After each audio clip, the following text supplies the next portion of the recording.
เตวิสุงลักขณาถายาติสรเนนะสหะปัญจศิลานิยาจามาทุติยัมปีมายังพันเตวิสุงลักขณาถายา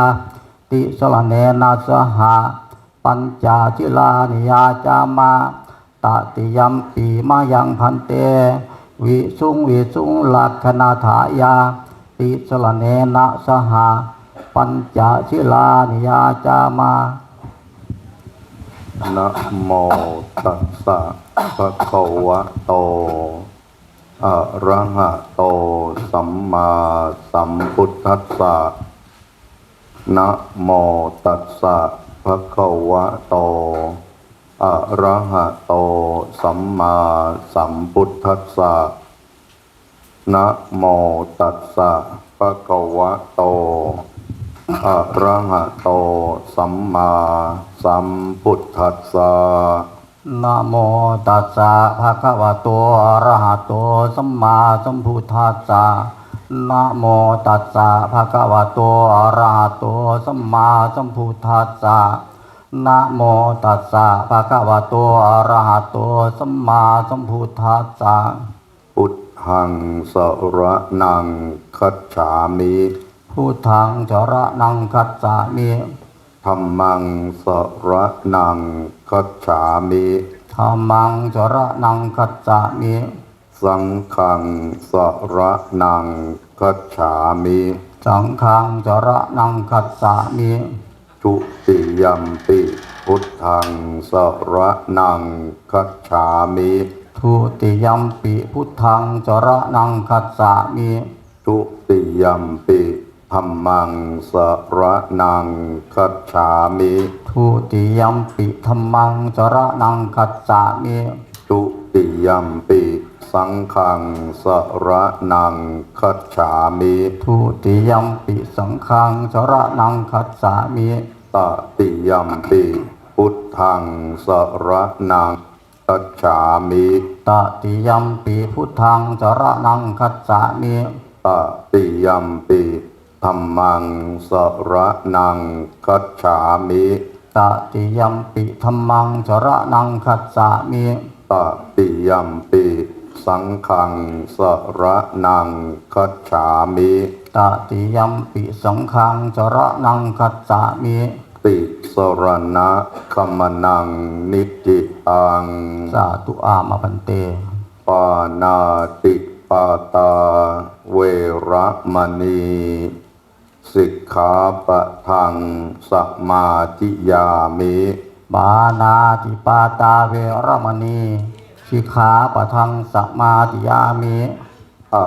กินนาทานาเวระมณีสิกขาปะทังสมาธิยามิอะทินนาทานาเวรมณีสิกขาปะทังสมาธิยามิกามเมสุมิจฉาจาราเวระมณีสิกขาปะทังสมาธิยามิกาเมสุมิสาจาราเวรมณีสิกขาปะทังสมาธิยามิมุสาวาทาเวระมณีสิกขาปะทังสมาธิยามิมุสาวาทาเวรมณีสิกขาปะทังสมาธิยามิสุราเมรยะ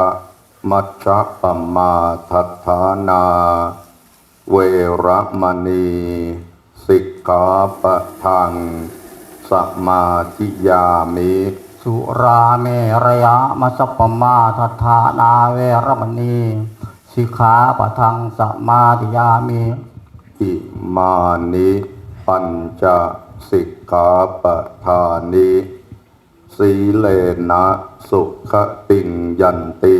สาธุสีเลนะโภคสัมปทาสาธุสีเลนะนิพพุติงยันติตัสมาสีลังวิโสทะเยสาธุปรมาจะโลกาธิปติสัมปติ กัดอัญชลีอันทิวลังอยทัสสะสันติถาสัตตาปรากสาติกาเทเสตุธรรมังอนุกัมปิมังปะสัง นะโมตัสสะภะคะวะโตอะระหะโตสัมมาสัมพุทธัสสะนะโมตัสสะภะคะวะโตอะระหะโตสัมมาสัมพุทธัสสะนะโมตัสสะภะคะวะโตอะระหะโตสัมมาสัมพุทธัสสะหันทธานิภิกขเวอามันตยามิโววยธรรมาสังขาราอัปปมาเทนะสัมปาเทธาติอิณโอกาสบัดนี้อาตมาภาพจะได้แสดงพระธรรมเทศนาในอัปปมาทธรรมกถาเพื่อเป็นเครื่องประดับสติปัญญาญาติโยมสาธุชนพุทธบริษัททั้งหลายผู้มีความสนใจใกล้ต่อการสดับธรรมะขององค์สมเด็จพระสัมมาสัมพุทธเจ้าเพื่อจะได้น้อมนำไปประพฤติปฏิบัติให้เป็นประโยชน์โสติผลทั้งแก่ตนและแก่ผู้อื่นตามสมควรแก่เวลาโดยว่าโอกาสวันนี้เป็นวันกำหนดการพิธีชาปนกิจศพคุณแม่วันทาจันไทยซึ่งมีอายุยืนยาวนานได้84 ปีณเมนวัดบ้านคูขาดตำบลหนองเหลาอำเภอเขื่องในจังหวัดอุบลราชธานีคณะเจ้าภาพซึ่งประกอบไปด้วยคุณพ่อดีจันไทยผู้เป็นสามีของท่านผู้วายชนนายชาลีนางคำปนจันไทยนางปราณีนายประเสริฐสาลีนางนารีนายเทิดศักดิ์ฉาไทยสงฆ์นายสมพงษ์นางรจนาจันไทยนางประยงนายลักษีทองไทยนางพิมพ์อริสาพันเอกพิเศษชนัดนิวัฒน์เฟื่องงามซึ่งท่านเหล่านี้เป็นลูกชายลูกสะใภ้ลูกสาวลูกเขยของท่านผู้วายชนพร้อมด้วยลูกหลานญาติพี่น้องทุกคนมาหวนระลึกถึงการจากไปอย่างไม่มีวันกลับของคุณแม่วันทาจันไทยการบำเพ็ญกุศลได้ดำเนินการมาตั้งแต่วาระต้นจนกระทั่งถึงบัดนี้เป็นวาระที่สำคัญที่จะได้ประกอบพิธีชาปนกิจคือเผาสรีระร่างอันปราศจากวิญญาณของท่านผู้วายชนก่อนแต่จะถึงวาระนั้นถือเป็นธรรมเนียมประเพณีที่พวกเราได้ถือปฏิบัติให้มีการนิมนต์พระสงฆ์มาแสดงพระธรรมเทศนาหนึ่งกัน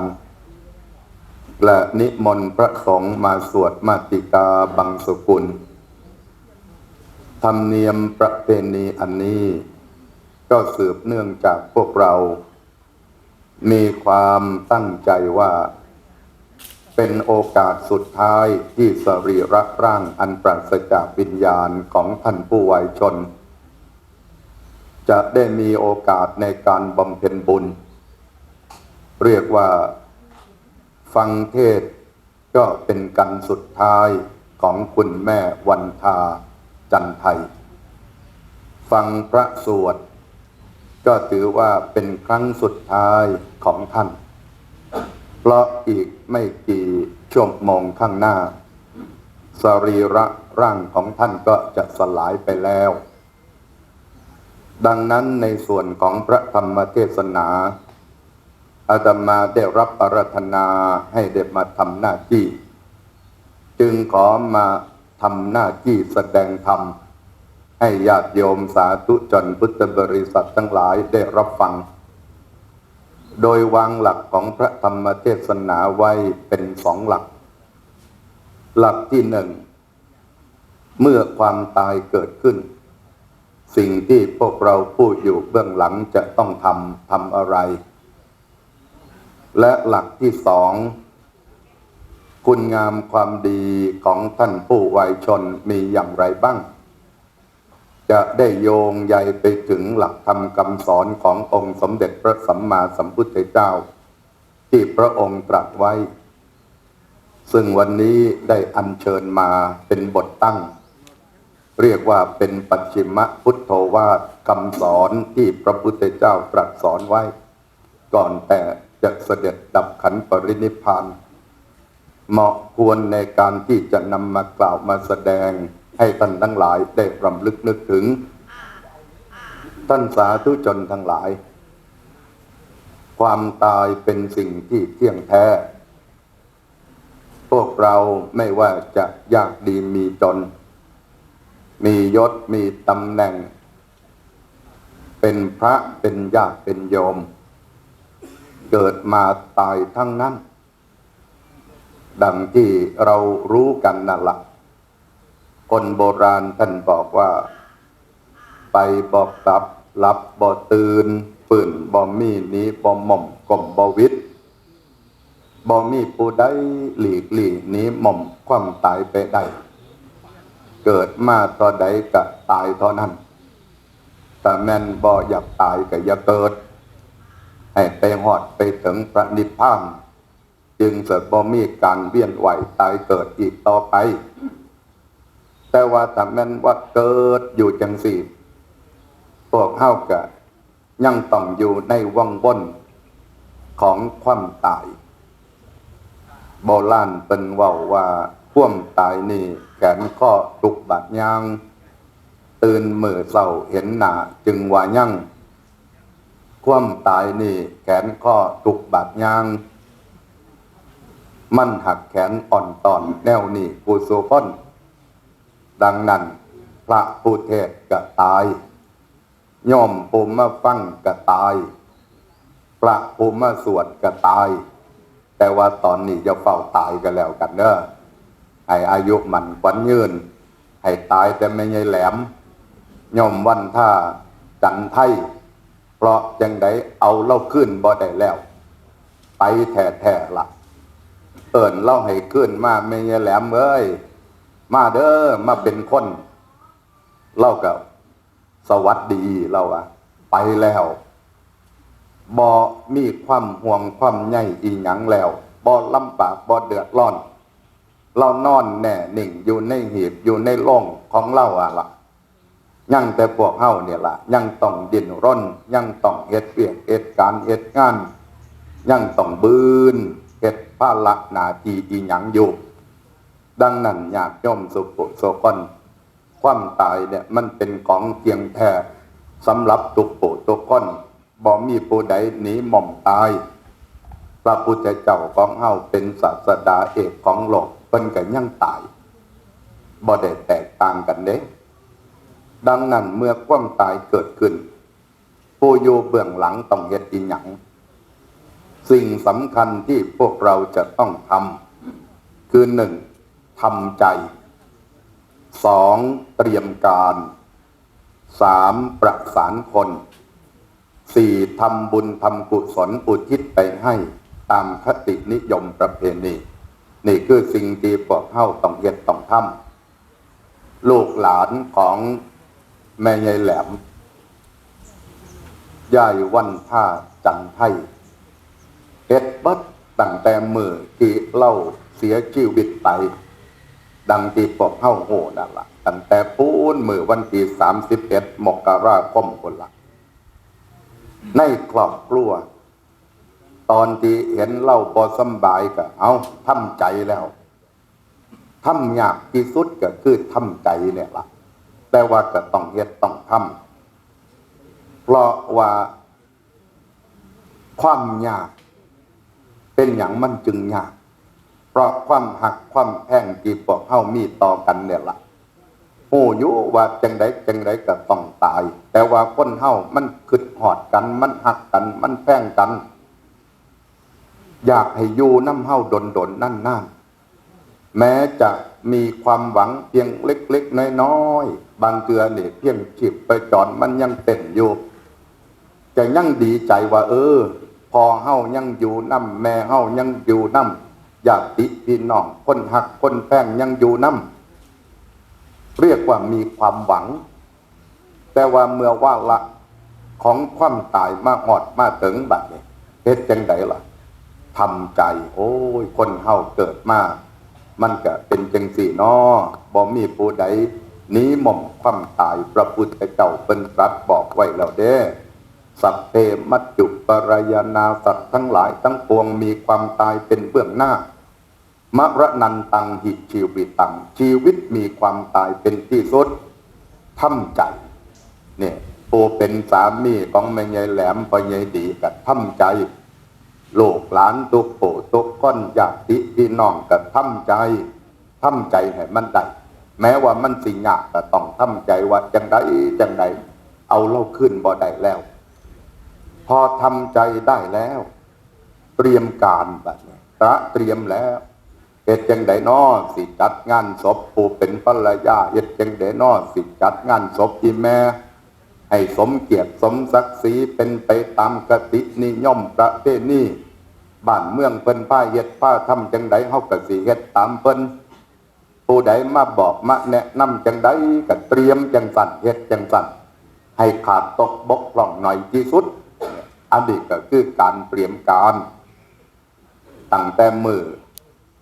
ยายวันท่าจันไทยเล่าเสียชีวิตก็เตรียมกันบอกกันว่าต้องเตรียมอันนั้นต้องจัดอันนี้เด้อหีบสิเอาจังใดสิจัดงานจักมือ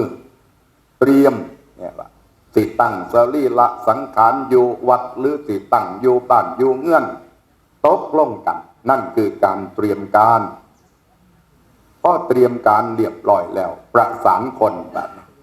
เอาตั้งสติได้แล้วกับบอกญาติพี่น้องผู้อยู่ทั้งไกลผู้หูจักคุ้นเคย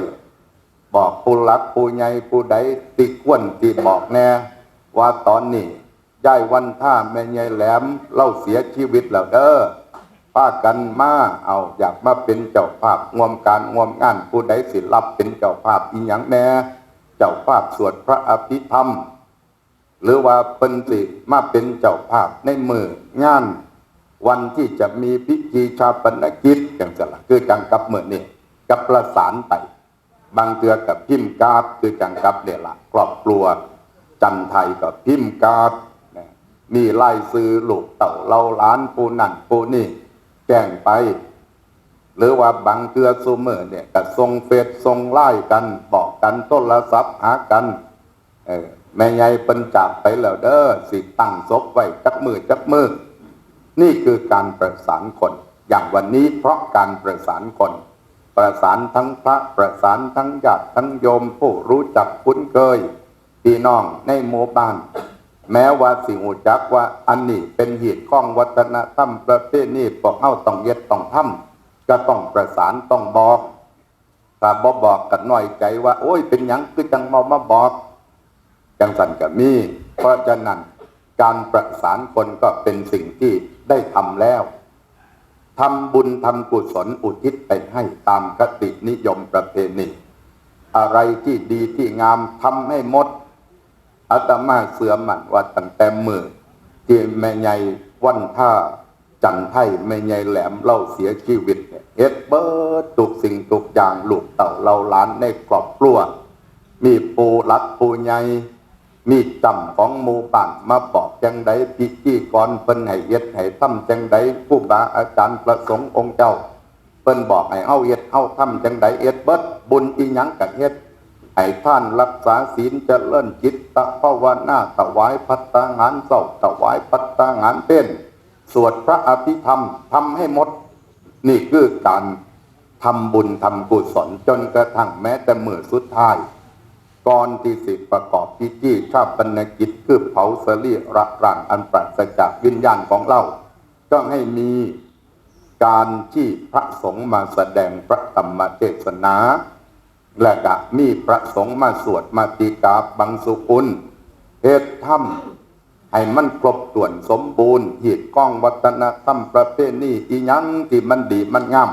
เข้ามาเฮ็ดมาทำเฮ็ดให้เหมาะให้สมเฮ็ดให้สมเกียรติสมฐานะของปู่เป็นลวงหลับดับขันบ่เห็นแก่ความสิ้นเปลืองบ่เห็นแก่ความยากลำบากเฮ็ดให้แม่สุดหัวมกหัวใจเฮ็ดให้ผู้จากไปสุดหัวมกหัวใจนี่คือสิ่งที่พวกเราทำตามประเพณีนิยมที่พวกเราได้ถือปฏิบัติพอเฮ็ดแล้วทำแล้วมันก็เกิดความสบายใจบ่ต้องมาคิดโอ้เอาที่หลังว่าโอ้ยอันนั้นเฮาก็บ่ได้เฮ็ดให้อันนี้เฮาก็บ่ได้เฮ็ดให้แต่ว่าอันนี้เฮาเฮ็ดเฮาทำเมิดตามคตินิยมประเพณีดังนั้นญาติโยมสาธุชนผู้ใจบุญทั้งหลายวันนี้จึงเป็นวันที่พวกเรามาทรงสรีระร่างอันปราศจากวิญญาณที่เฮ็ดครบถ้วนสมบูรณ์จังสั่นเพราะอีหยังก็เพราะคุณงามความดีของแม่วันท่าจันไทยแม่ยายแหลมเราเนี่ยเราเฮ็ดไว้เราประพฤติปฏิบัติไว้ตลอดชีวิตของเราเอิ้นว่าเราเป็นผู้มีคุณงามความดีเป็นผู้มีบุญถือว่าเป็นเสาหลักของครอบครัวผู้หนึ่งที่ได้เฮ็ดคุณงามความดีครบถ้วนในชีวิตของคนผู้หนึ่งที่เกิดมาในประเทศชาติบ้านเมืองในโลกของเฮาแม่ยายแหลมแม่วันท่าจันไทยเราก็เฮ็ดไว้เบิดทำอะไรบ้างอยากยอมสุขสกอนคุณงามความดีเมื่อสักครู่ที่ผ่านมาผู้เป็นพิธีกรท่านก็พูดอาตมาก็นั่งฟังโอ้เนี่ยคุณงามความดีของแม่ใหญ่เนี่ยบ่แม่นธรรมดาตัวเนี่ยเราเป็นเสาหลักของครอบครัวเราเป็นคนที่ทำคุณงามความดีฝากไว้ในพระพุทธศาสนาครบถ้วนเป็นผู้ที่ถือว่ามีคนนับหน้าถือตาในหมู่บ้านหมู่บ้านอ้อมแอมแถวนี่บ่แม่นเฉพาะบ้านผู้ขาดในตำบลหนองเรานี่ก็ฮู้จักว่าแม่วันท่าจันไทยคือผู้ใดแม่ยายแหลมคือผู้ใดเพราะเราเป็นคนที่เฮ็ดบุญสุนทานฝากไว้ในพระพุทธศาสนาเรียกว่าเป็นคนมีคุณงามความดีของเรามีหลายแต่ว่าอาตมาสิเว้าสั้นๆในคุณงามความดีของคุณแม่วันท่าจันไทยที่ท่านทำไว้เรามีความดีอีหยังแน่หนึ่งเป็นประชาชนที่ดีของประเทศชาติสองเป็นญาติที่ดีของพระพุทธศาสนาสามเป็นแม่ที่ดีของบุตรของธิดาสี่เป็นภรรยาที่ดีของสามีนี่คือคุณงามความดีของแม่วันท่าจันไทยที่เล่าเอียดไว้เป็นประชาชนที่ดีของประเทศชาติเราเกิดมาอยู่ในผืนแผ่นดินดีได้พบพ่อพระพุทธศาสนาชีวิตของเราถือว่าเป็นชีวิตที่มีความสมบูรณ์ที่สุดผู้หนึ่งทำคุณงามความดีฝากไว้อยากยอมโสกันบ่เคยสั่งความเดือดเนื้อร้อนใจไงผู้ใดบ่ไปรบกวนทำมาหากินมีอาชีพที่สุจริตบ่ผิดกฎหมายของบ้านของเมือง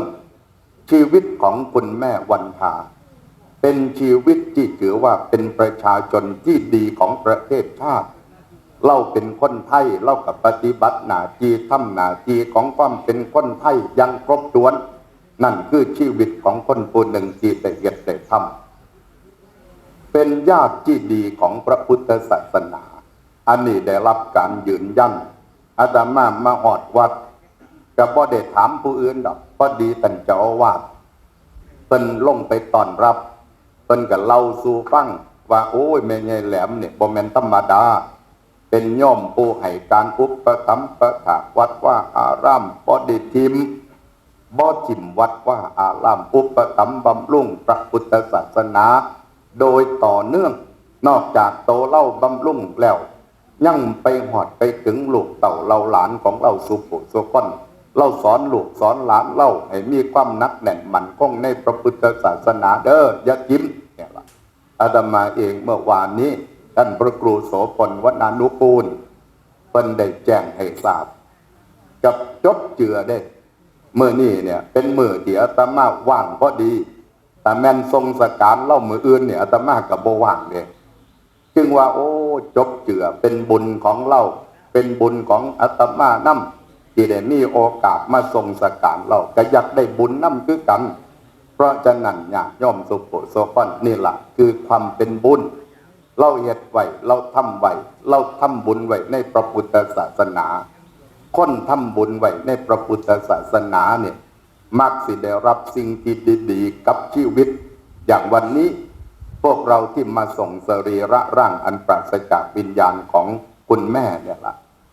ถือว่าบ่แม่นเรื่องบังเอิญเด้เฮ็ดบุญร่วมกับเราทำบุญร่วมกับเรามา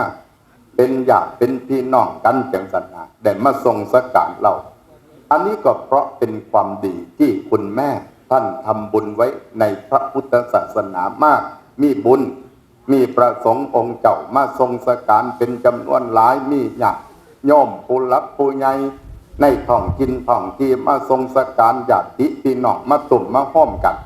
นี่คือสิ่งที่เป็นบุญเนี่ยล่ะเขาเอิ้นว่าบุญคนใดตะเฮ็ดบุญไว้ก็จังซี่อยู่กับมีคนหักจากกับมีคนอาลัยไปกับมีคนคิดฮอดคิดถึงคือจังกับแม่ใหญ่วันท่าจันไทเราเนี่ยล่ะเป็นผู้ที่เป็นแม่ที่ดีของบุตรของธิดาโอ้อาตมาอ่านเบิ่งลูกเต่าเราหลานเราโดยเฉพาะลูกเล่าเลี้ยงลูกหลายคนได้เนี่ยลูกเล่ากับประสบผลสำเร็จทำมาหากินมีอาชีพหน้าที่รับฐานที่มั่นคงย้อนแม่เป็นผู้ประคับประคองเป็นผู้ที่มีความใกล้ชิดเลี้ยงดูลูกเนี่ยล่ะลูกนี่อยู่กับแม่หลายเด้อยู่กับพ่อเนี่ยพวกเฮาบ่ค่อยเห็นแต่ว่าอยู่กับแม่เนี่ยอยู่ตลอดตั้งแต่อยู่ในท้องพุ่นน่ะกว่าสิคลอดออกมาเป็นปู่เป็นคนก็อยู่ในท้องของเราเนี่ยยังลูกแม่วันท่าจันไทยจังซี่ล่ะทุกปู่ทุกคนอยู่ในท้องของแม่เลือดเนื้อชีวิตอีหยังทุกสิ่งทุกอย่างเนี่ยเป็นของเราหมดเราดูแลหมดเพราะแม่เป็นผู้ที่ประคับประคองเป็นผู้เลี้ยงดูลูกเนี่ยนะจึงว่าเราเลี้ยงดูลูกของเราประสบผลสำเร็จลูกเต่าเราหลานโดยเฉพาะผู้เป็นลูกเนี่ยได้เกิดมาเป็นผู้เป็นคนสิ่งที่สำคัญที่สุดก็คือเลี้ยงลูกให้เป็นผู้เป็นคนเนี่ยล่ะมีชีวิตมีลมหายใจอยู่รอดปลอดภัยได้เล่าเลี้ยงลูกเล่าได้ดีนี่ล่ะคือสิ่งที่สำคัญที่บอกว่าเล่าเป็นแม่ที่ดีของบุตรของธิดาตั้งลูกชายลูกสาวทุกผู้ทุกคนมีชีวิตความเป็นอยู่เอาตัวรอดอยู่รอดปลอดภัยมีหลักมีฐานเลี้ยงดูตนเองได้ทุกผู้ทุกคนคือความสำคัญของผู้เป็นแม่เด้ถ้าแม่บ่ประคับประคองบ่เลี้ยงดูบ่เบิ่งแย่งดูแลโอ้ยบ่ได้เป็นผู้เป็นคนปานนี้บ่ได้เติบใหญ่ปานนี้เพราะฉะนั้นความเป็นแม่เนี่ยจึงมีความสำคัญสำหรับลูกๆเราทำหน้าที่ความเป็นแม่ที่ดีของลูกแล้วแม่เนี่ยพระพุทธเจ้าเพิ่นยกย่องพ่อเนี่ยพระพุทธเจ้าเพิ่นยกย่องเป็นบูรพาจารย์ของลูกเป็นพระพรหมของลูกเด้บ่แม่นธรรมดาเป็นปาหุนยบุคคลของลูกเพิ่นตรัสไว้ว่าปัมมาติมาตาปิตโรปุพพาจริยาติวุจเจเรอาหุนยาจักปุตตานังปัจฉายะอนุกัมปกาเนี่ยพระพุทธเจ้าเพิ่นบอกมารดาบิดาเป็นพรหมของบุตรมารดาบิดาเป็นบุรพาจารย์ครูคนแรกของลูกๆเป็นอาหุนยบุคคลบ่แม่นธรรมดาบางผู้บางคนเพิ่นยกย่องผู้เป็นพ่อเป็นแม่คือจังกับเป็นพระอรหันต์ถือว่าเป็นพระในบ้านของลูกๆเป็นผู้อนุเคราะห์ลูกเนี่ยล่ะเพราะฉะนั้นลูกหลานทั้งหลายทั้งปวงสิใหญ่ก้าวหน้าบานเติบโตขึ้นมาเป็นผู้เป็นคนใดก็ย้อนผู้เป็นพ่อเป็นแม่เนี่ยละดังนั้นย่อมวันท่าแม่วันท่าจันไทย เราจึงเป็นผู้ที่ทำหน้าที่ของความเป็นแม่ดีที่สุดที่เลี้ยงลูกเนี่ยบ่แม่นเลี้ยงง่ายๆปันใดได้ยากแต่ได้เห็นบ่ล่ะพวกเฮาโหกันเด้สมกะอดเผ็ดกะอดอีหยังที่เคยกินแซ่บๆพอลูกอยู่ในท้องจังสิงดเมิดผู้เป็นแม่เนี่ยจังแม่นเพิ่นเอาใจใส่ย่านมันไปกระทบกระเทือนสินอนก็ต้องระวังสินั่งก็ต้องระวังสิเดินเหินไปมามองใดก็ตามแต่ผู้เป็นแม่ต้องประคับประคองระวังย่านลูกบ่สมบูรณ์ย่านลูกออกมาแล้วบ่เป็นผู้เป็นคนมันยากแต่ได้ความเป็นแม่เนี่ยทุกผู้ทุกคนสิโหจักยากย่อมสมบูรณ์สมบูรณ์ถามว่าเลี้ยงลูกยากมีลูกมันยากปานนั้นเป็นหยังจึงอยากมีลูกยากย่อมสมบูรณ์สมบูรณ์โหจักบ่เพราะความที่แม่เป็นผู้มีน้ำใจเนี่ยล่ะน้ำจิตน้ำใจของเพิ่นประเสริฐสมกับเพิ่นเป็นพระในบ้านเพิ่นเป็นพระอรหันต์ของลูกๆทุกผู้ทุกคนเห็นบ่ล่ะสิ่งที่เพิ่นอยากได้จากลูกเนี่ยบ่มีอีหยังหลายดอกพ่อแม่เลี้ยงลูกด้วยความยากความลำบากเนี่ยอยากได้3อย่างอยากได้อีหยังยามมีกิจหมายเจ้าเฝ้ารับใช้ยามป่วยไข้หมายเจ้าเฝ้ารักษาครั้นเมื่อถึงวันตายวายชีวาหวังลูกยาช่วยปิดตาคราสิ้นใจนี่คือความปรารถนาของแม่ของพ่อที่อยากได้จากลูกแต่ว่าก็บ่เคยบอกดอกแต่บอกไปก็ย่านว่าโอ้ยลูกเขาสิว่าท่วงบุญท่วงคุณก็เลยปกปิดไว้เป็นความลับยามมีกิจมีธุระลูกเอ้ยซอยพ่อซอยแม่แน่เด้อเฮ็ดเวียกเฮ็ดงานมีภารกิจอีหยังในบัดในเอื้อนก็ซอยยามป่วยไข้หมายเจ้าเฝ้ารักษายามเจ็บไข้ได้ป่วยยาที่ดีที่สุดยาที่เป็นยารักษาโรคได้ชะงัดที่สุดบ่มีอีหยังเกินยาจิตยาใจอันเกิดจากผู้เป็นลูกๆมาเยี่ยมยามถามข่าวเห็นหน้าลูกที่นั่นกับมาบักนั่นกับมาโอ้ยจังแม่นมีความสุขที่สุดยาที่หมอให้นั่นสู้บ่ได้ดอกบางเทื่อเห็นหน้าลูกเนี่ยโอ้ยนอนส้มอยู่กับลูกขึ้นมาอยากเว้าอยากจากับผู้เป็นลูกบางเทื่อไปอยู่ไกลๆจังซั่นน่ะถามหาเป็นจังได๋นั่งนั่นมาบ่นายนี่มาบ่ถามเนี่ยอยากเห็นหน้าลูกพอเห็นหน้าลูกแล้วมันมีความสุขในจิตในใจเป็นยาที่ชะงัดที่สุขเห็นบ่ล่ะ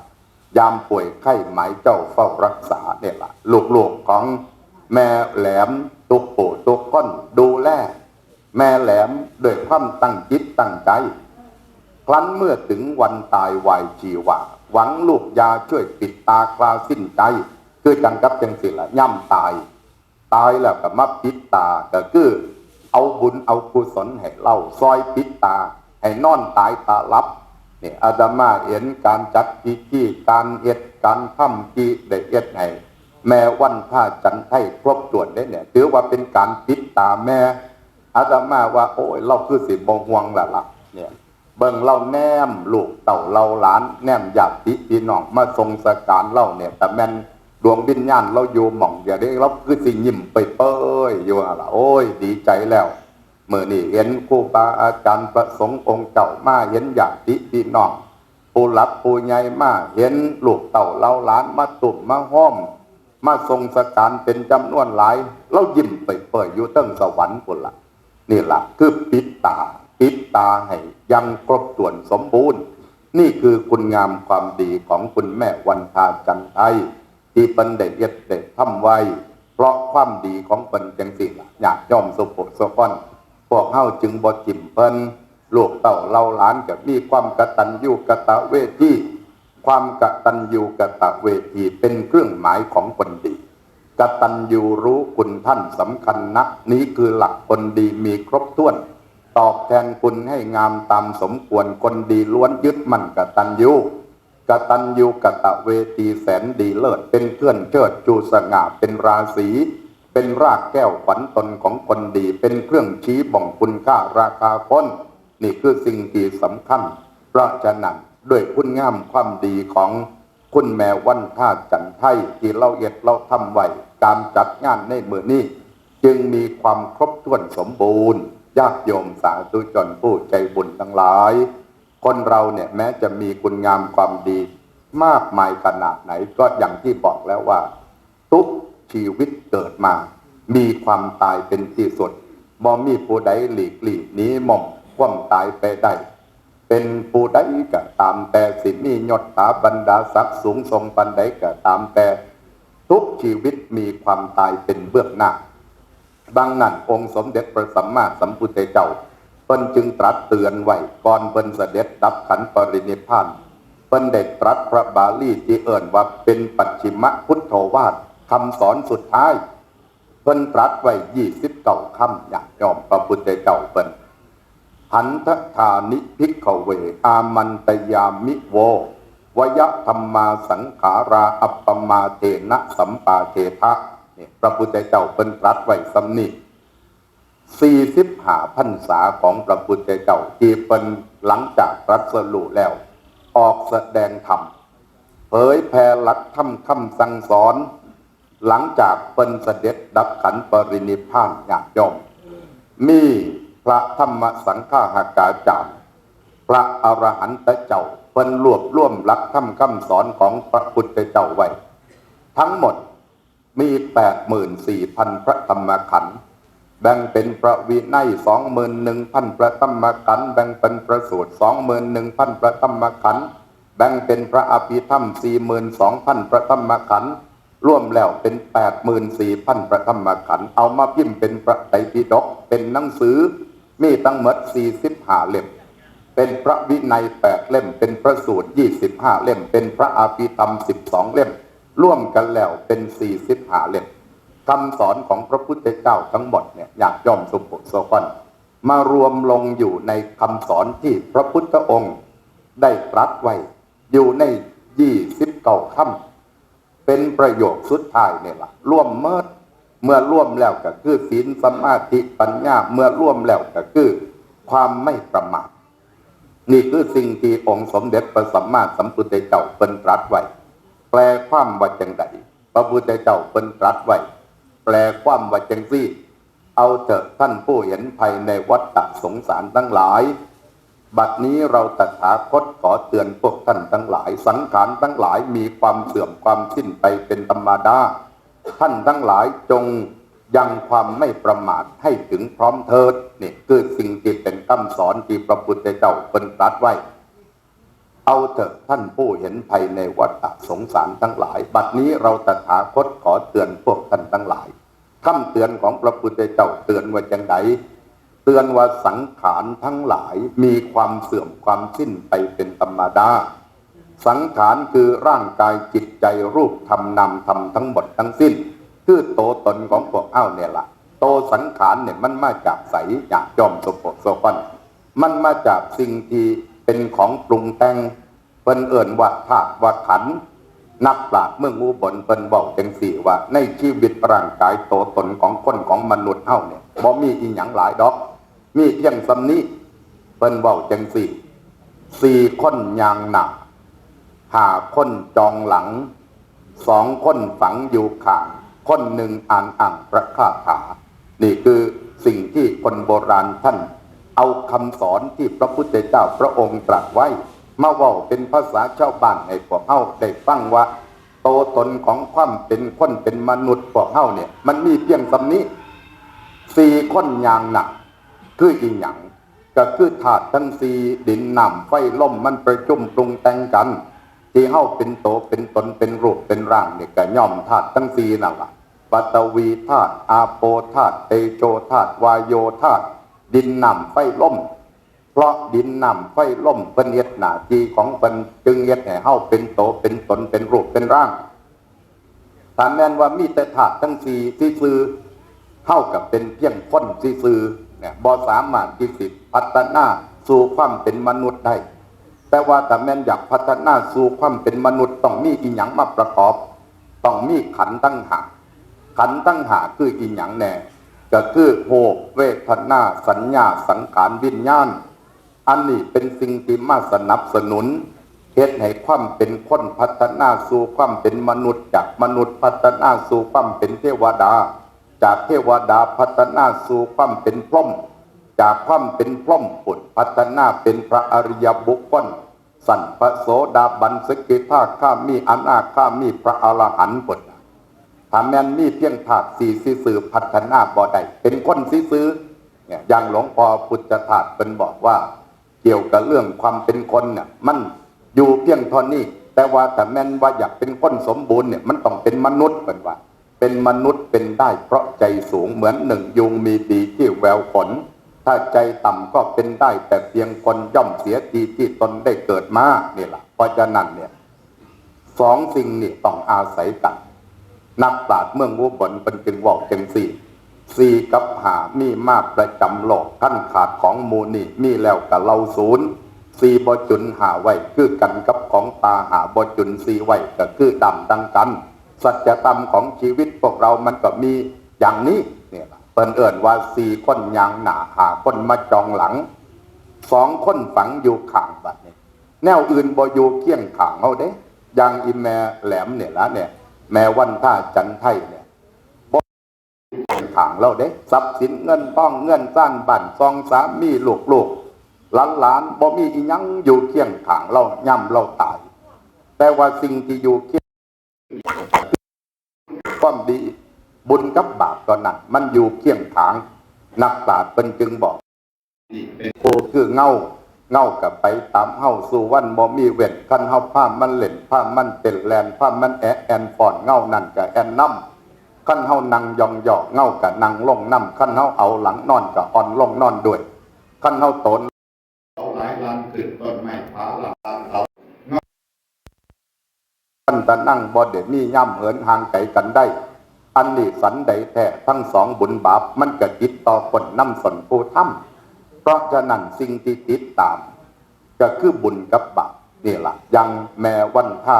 จันไทย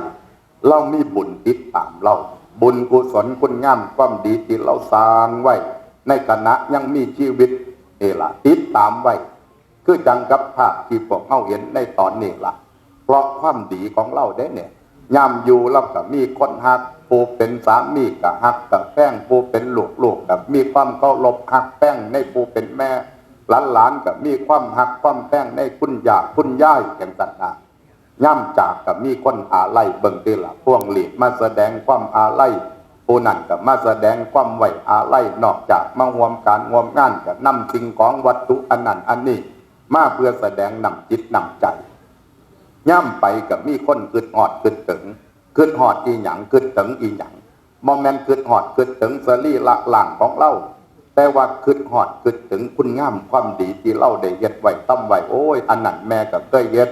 อันนั้นยาก็เคยเย็ดอันนั้นย่ายก็เคยเย็ดเคยทำเคยประพฤติปฏิบัติเนาะกึดหอดห้อยมือห้อยมั่นสมองความกึดหอดคำสั่งคำสอนโดยเฉพาะผู้เป็นลูกเนี่ยสิกึดหอด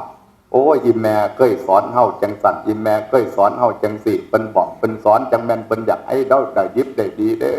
ก็กึดหอดกึดถึงคำสั่งคำสอนของเป็นนี่ล่ะเพราะฉะนั้นอยากย่อมสุขโสปันชีวิตของพวกเฮามันก็เป็นจังสิล่ะเกิดขึ้นตั้งอยู่ดับไปอนิจจังทุกขังอนัตตาเป็นจึงบอกพระเป็นจึงบอกเป็นจึงสอนเป็นจึงเตือนสติสังขารทั้งหลายมันมีความเสื่อมมันมีความสิ้นไปเป็นธรรมดา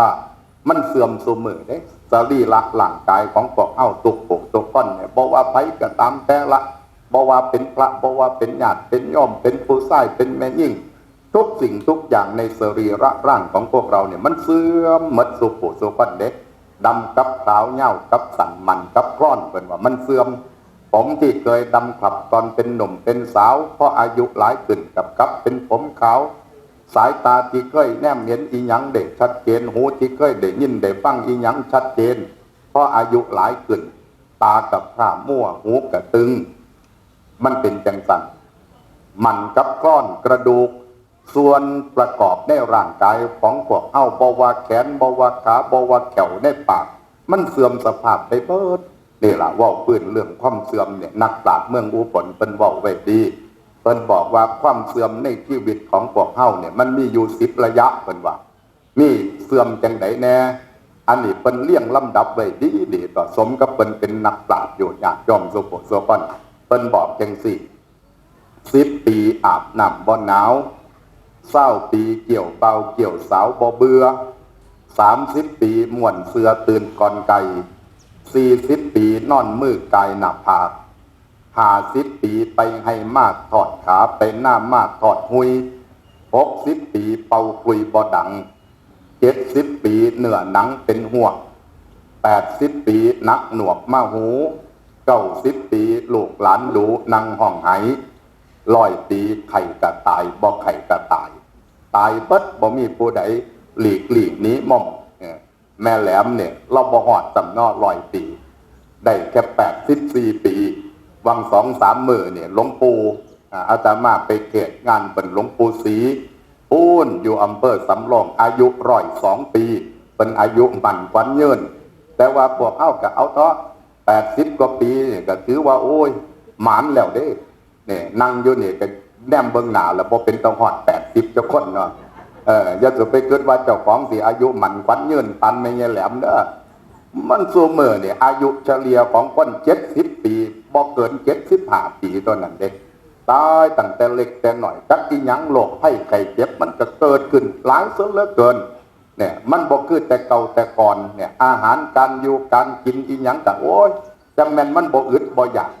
พวกเฮาก็เลยตามใจปากกินกันบ่ตุดเด้กินกันเบิดมื้อเบิดเว้นว่าซั่นไปอยากกินย่ำใดก็ได้กินเนี่ยล่ะโรคภัยไข้เจ็บมันก็เลยเข้ามาเบียดเบียนบ่ว่าแต่โยมเด้ออาตมาก็เป็นคือกันโรคภัยไข้เจ็บไปหาหมอเนี่ยหมอแต่ละคนนี่สิเอาโรคให้อาตมาคนละโรคไปหาหมอ3 คนก็ได้3 โรคเด้บางเทื่อไปตรวจแล้วมันบ่มีโรคอีหยังหูจักบ่เขาบอกว่าเป็นโรคอีหยังโอ้ท่านเจ้าคุณนี่เป็นโรคอ้วนมากว่าท่านอ้าวโรคอ้วนนี่ก็เป็นโรคคือกันตอนนี้ว่าท่านหมอก็วินิจฉัยเพราะฉะนั้นญาติโยมโสฟันชีวิตของพวกเฮามันก็ซ้ำนี่ล่ะมันแม่นความเพิ่นเด้เพิ่นบอกไว้จึงว่าโอ้ชีวิตมันเป็นจังซี่มันเฒ่ามันแก่ไปเฒ่าแก่แล้วเนื้อเหี่ยวหนังย่านหูตาเสียกับบ่คือยังน้อยตีนมือเสาตนโตกับมองมนหูบ่แจกตานั่นกับบ่ใสขั้นสิลุกย่างใหญ่ย่างไปมาหลังกดโขแข่งโง่งอมันบ่แสนแป้นหนาโสภาได้คือเก่าเฒ่าแก่แล้วเป็นแนวนี้กูโซฟอนคือกันบัดญาติโยมโซฟอนเนาะ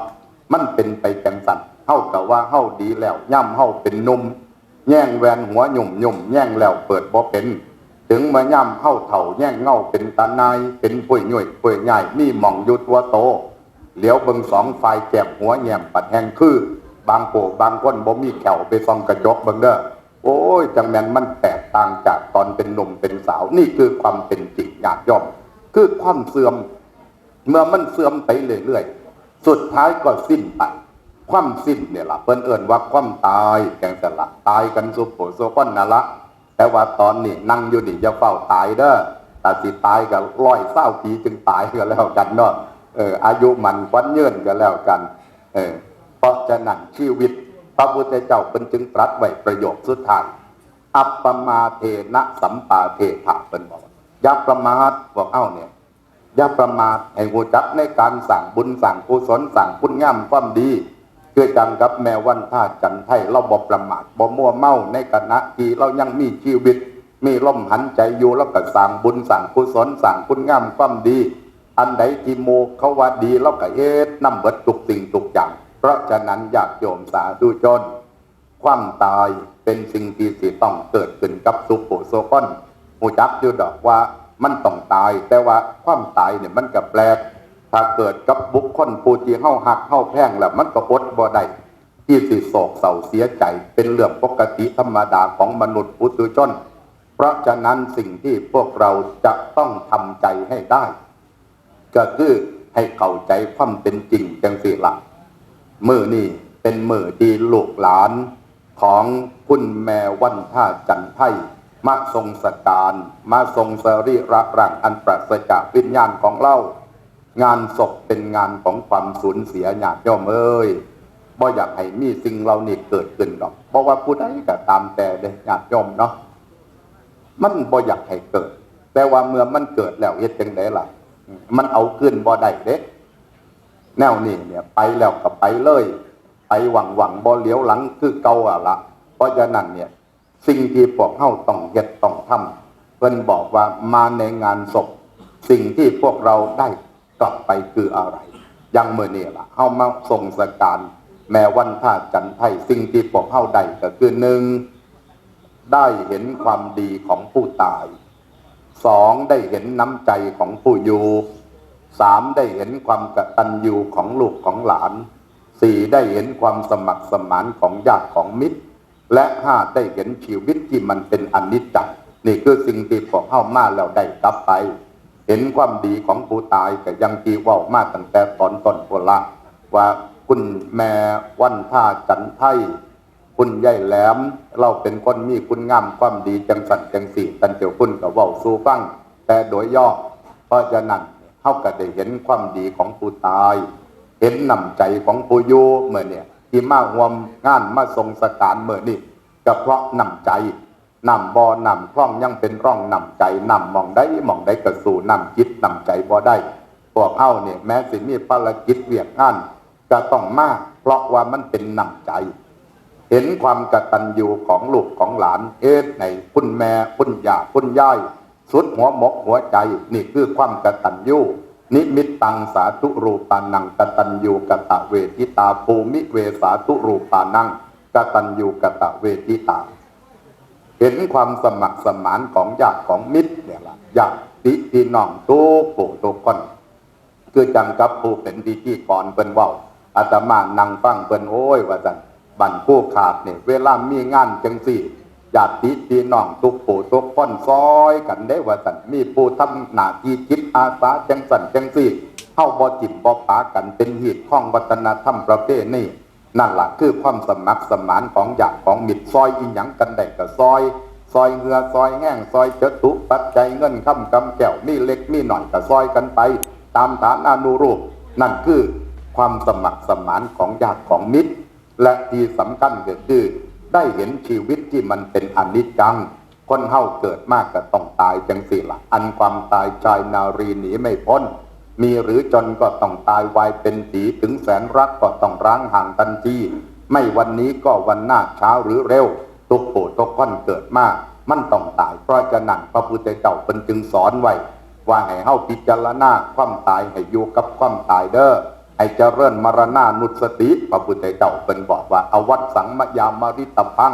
คนเฮาเนี่ยมันต้องตายอย่างแน่นอนเป็นบอกจังสัตว์ให้ระลึกนึกถึงความตายอยู่ทุกลมหายใจเข้าออกเมื่อระลึกถึงความตายสบายนักมันหักรักหักหลงในสงสารบรรเทามืดโมหันอันตการทำให้หันหมายสะดุ้งไม่ยุ่งใจเพราะฉะนั้นเมื่อนี้ได้แสดงพระธรรมเทศนามาก็เห็นสมควรแก่เวลาจะได้ประกอบพิธีอื่นๆตามคตินิยมประเพณีที่ได้ประพฤติปฏิบัติจึงขอสมมุติยุติพระธรรมเทศนาลงคงไว้แต่เพียงเท่านี้อิมินากตปุญเยนะด้วยบุญกุศลที่คณะเจ้าภาพลูกหลานญาติมิตรได้กระทำบำเพ็ญอุทิศให้ตั้งแต่วาระต้นจนกระทั่งถึงบัดนี้ขอบุญกุศลทั้งหลายทั้งปวงจงได้รวมเป็นพลวะปัจจัยอำนวยพรที่มีวิบากสมบัติเป็นสุขตามส่งไปถึงดวงวิญญาณของคุณแม่วันทาจันไทย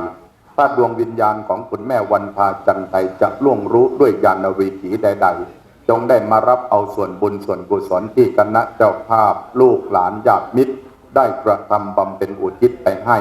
ถ้าท่านมีความทุกข์ขอให้พ้นจากทุกข์ถ้ามีความสุขแล้วขอให้มีความสุขยิ่งขึ้นไปสมดังเจตนาไมปรารภของคณะเจ้าภาพทุกประการแสดงพระธรรมเทศนามาเห็นสมควรแก่เวลาเอวังก็มีด้วยประการฉนี้